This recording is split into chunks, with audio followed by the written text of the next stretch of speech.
Hello everyone, myself Tanvi Patel, working as Assistant Professor in Computer Engineering Department. Today we are going to study about computer networks. Our outlines are line configuration, type of communication, uses of computer network, social issues of computer network, and network classification. First of all, we are going to study about line configuration. What is line configuration?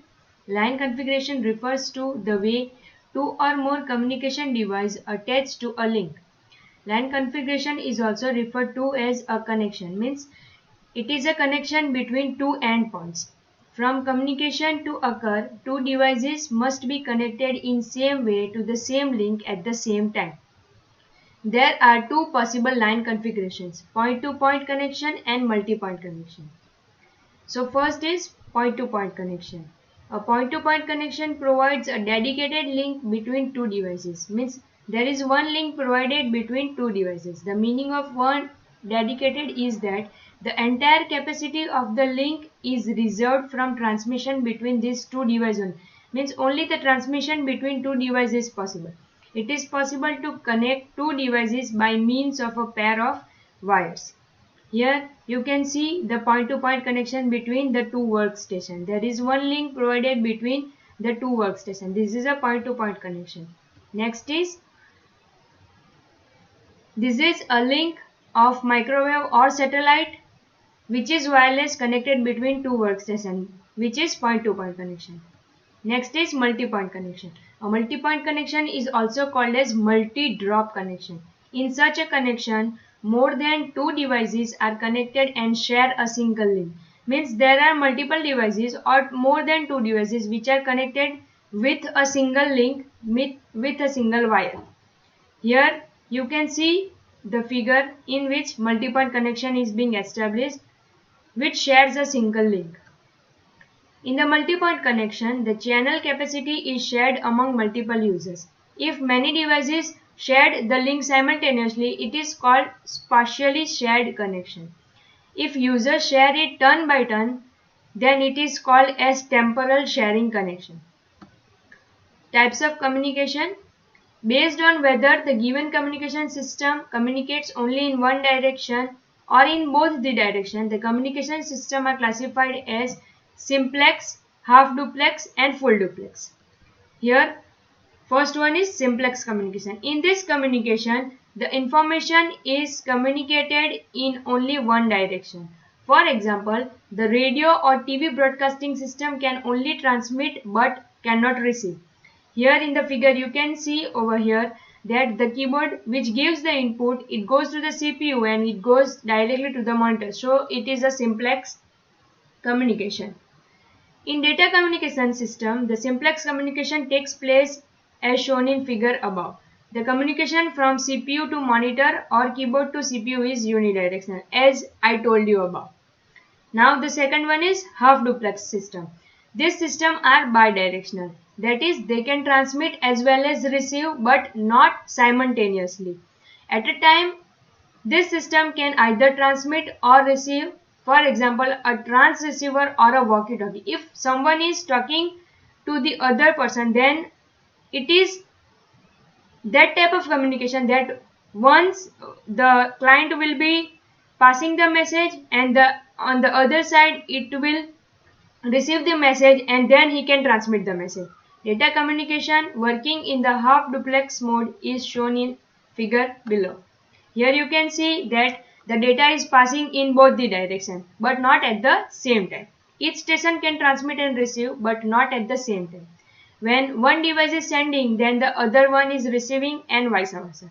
In half duplex, the entire capacity of the channel is utilized by transmitting, means sending data. Next one is full duplex system. These are bidirectional system as they allow the communication to take place in both the directions simultaneously. This system can transmit as well as receive simultaneously. For example, the telephone system. If we are talking with another person on the telephone, then he can also communicate and I can also communicate. A full duplex data communication system is shown in below figure. Here, each station can transmit and receive simultaneously. In full duplex mode, Signals going in either direction share the full capacity of link.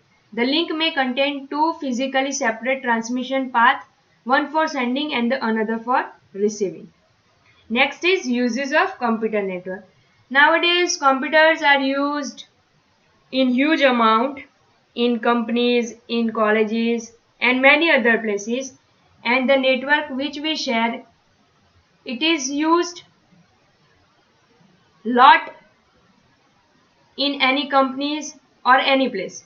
Here the computer network, which plays a very important role in providing services to larger organizations as well as individual common men. It is used by many peoples and it is used as a service provider in companies. Next is social issues of computer network.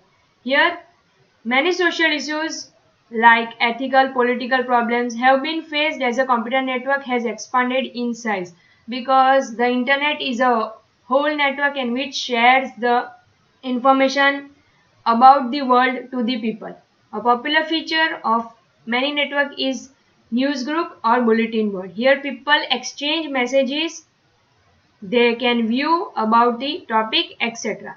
There are many such social issues associated with the computer networks. Next, we are going to study about network classification. Network classification means network can be classified based on the geographical area they cover. It can be classified as PAN, LAN, MAN, WAN and CAN. Now we are going to study about the networks. The first one is PAN, which is a personal area network. A personal area network is a computer network for interconnecting electronic devices centered on an individual person's workplace. A PAN provides data transmission among devices such as computers, smartphones, tablets, etc. within the range of 10 meters. PAN can be used for communication among the personal devices themselves or connecting to a higher level networks, that is the internet, where one master device takes role up as a gateway. A PAN may be wireless or carried over wired interface.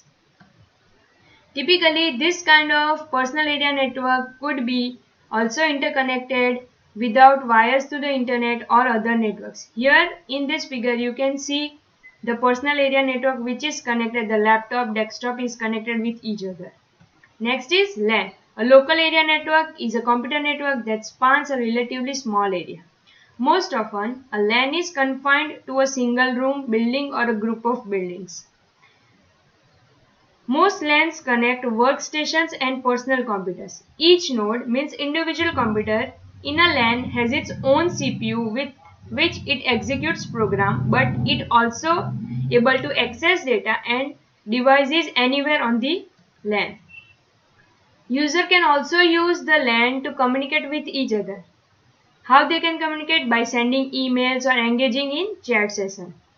LAN are capable of transmitting data at very fast rate because one transmission is being done in a single LAN. So the capability of transmitting data is very fast because the distance are limited and there is also a limit on the number of computers attached to a single LAN. A LAN comprises of cables, access points, switches, routers and other components that enable devices to connect to the internal servers. For example, you can see over here in our office with multiple departments such as accounting, IT supports and administrator. Each department computer could be logically connected to same switch but segmented to behave as if they are separate. They are separated but they are connected in a single LAN, so it is a local area connection. Next, the advantages of LAN. High reliability means failure of individual computer does not affect the entire network, so it is high reliable. Second, it is possible to add a new computer easily because they are connected in LAN, so the cable can be connected to many computers. The transmission of data is very high. Sharing of peripheral devices is possible. You can share printers, workstations, etc. Applications of LAN: file transfer and file access, personal computing, office automation, distributed computing, etc. Next, our topic is MAN. MAN is a metropolitan area network, which is a computer network that interconnects user with computer resources in a geographic region of the size of a metropolitan area. The term MAN is applied to the interconnection of local area network in a city into a single large network, which may then also offer efficient connection to a wide area network. The term is also used to describe the interconnection of several local area networks in a metropolitan area through point-to-point connection between them. Here you can see in the figure that the LAN which is connected to the metropolitan area, they are point-to-point connected with each other. Next is WAN, which is the wide area network.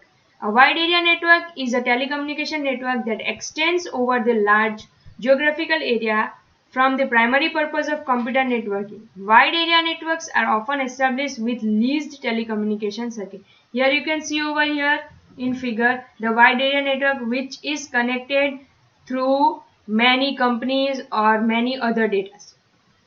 Next, business as well as education and government entities used wide area network to relay data to staff, students, client, buyers and suppliers for various locations around the world.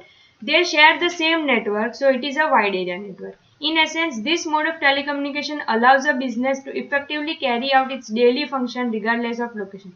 The internet may be considered as wide area network because we share many data from the world, so internet is called as a wide area network. It is used to connect LANs and other types of network together so that users and computers in one location can communicate with users and computers in other location. Next is CAN, that is a campus area network. A campus network or a campus area network or a corporate area network is a network of multiple interconnected local area networks in a limited geographical area. A CAN is smaller than a wide area network or metropolitan area network. It is also called as corporate area network. Here you can see over here figure the campus area network which is connected through a small area. Benefits of CAN are: it is cost effective, wireless Versa cable, multi-departmental network access, single shared data transfer rate. Example are the universities. Thank you.